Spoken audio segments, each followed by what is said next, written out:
嗨嗨，我是凯莉。大家有曾经回到家的时候，平常应该要在家的家人不在，而且你还突然对昏暗的家里感到陌生害怕吗？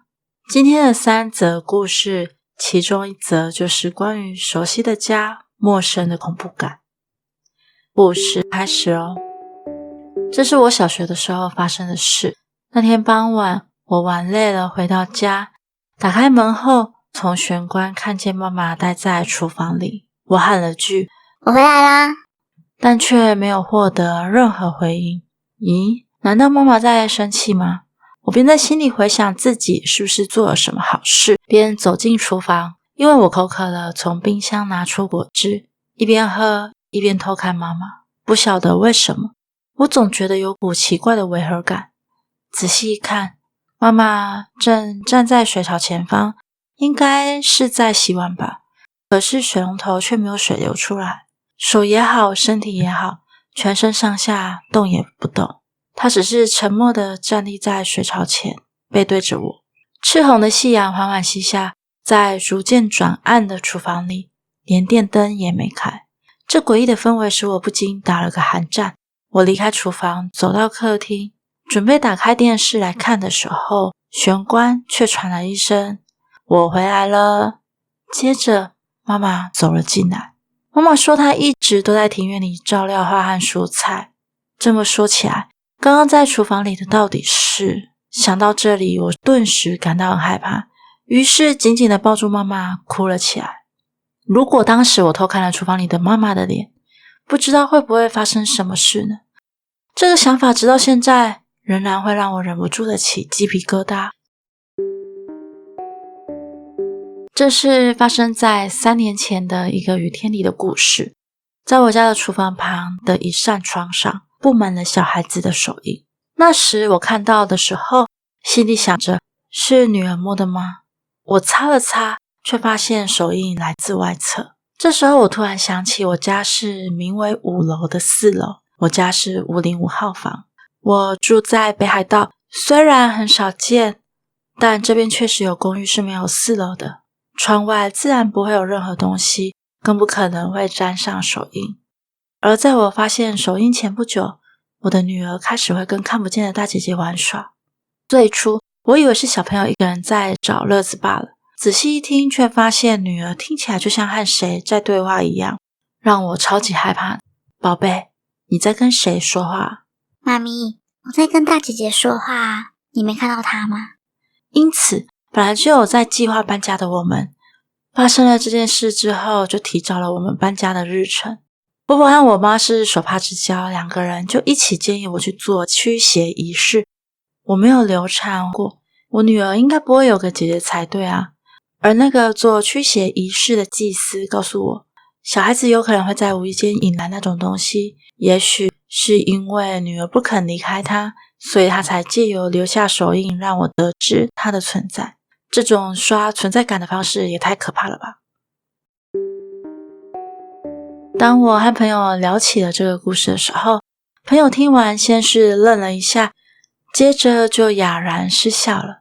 不过这个故事对我这名当事人来说，说实在话蛮恐怖的。这件事情是关于我那在今年6月时满3岁的女儿。就像其他的小孩一样，女儿也有想象出来的朋友。常听到她提到的几位是熊猫桑、狸猫桑、兔子桑这几位。熊猫桑还是个小 baby 哦，是狸猫桑把玩具丢得到处都是的啦。在女儿的童言童语中，我有提到兔子桑的时候，会让人感到一种异样感。我仔细回想后发现她在提起兔子桑的时候，会形容的比其他几位更加具体。比方说，兔子桑是大姐姐，所以很会用筷子哦，或是兔子桑在阳台看花花之类的话。某次女儿正独自把钢琴当玩具弹着玩，因为这是常有的事情，我也没想太多。但直到我回过神来，我才发现女儿玩着玩着竟隐约弹出了旋律。她从来没学过钢琴，我们也都没教过她。我不可思议地问女儿怎么学会的，她说是兔子桑教的啊。事态至此我已经觉得很恐怖了，便开口问她，兔子桑长什么样子呢？耳朵很长哟。听了他的回答，我心里 OS， 我想也是。我给他看绘本上的 Q 版兔子插画，问他说是像这样吗？不对。这一次呢，我就拿出了真正的兔子照，问他说那这个呢？也不对。后来我虽然继续细问，但因为女儿会的词太少，最后呢也问不出个结果。女儿也因为自己讲不出个所以然，而开始感到有点郁阻。于是那天这件事情便作罢了。唯一问出来的资讯是，那是一只黑兔子，不是白兔子。几天后呢，女儿就兴奋地朝我跑来，这个就是这个。她拿着一本杂志尖叫，什么？一问之下，她指了指杂志上的图片，这个兔子桑。我看了眼杂志，诶，你说的兔子桑就是这个啊？对呀。女儿一脸满意地说着，而那张图片是一位带着甜美微笑的兔女郎大姐姐。今日份的故事已经结束了，各位还喜欢吗？我觉得兔子装姐姐女飘飘也太闹了吧，但是爸爸应该会很想看到吧。我印象很深刻，小时候有天晚上在客厅跟爸妈在看电视，结果我睡着了，醒来的时候两个弟弟都跟我一起睡在沙发上，可是眼前的电视变成雪花的样子，而爸妈呢不在客厅，除了我们坐的位置有点灯以外，其他的地方都是暗的。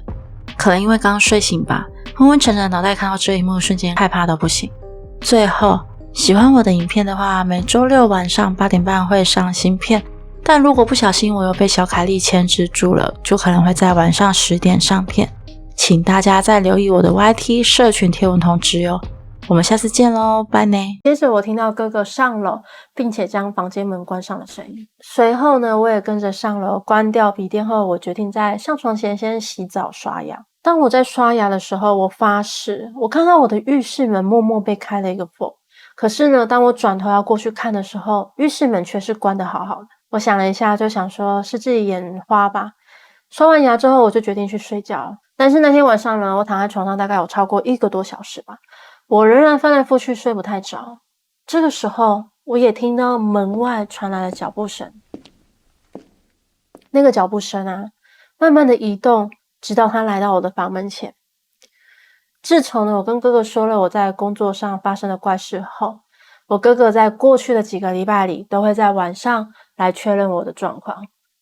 随后没多久，我也听到我哥哥的脚步慢慢走回他房间的声音，我也就迷迷糊糊的睡着。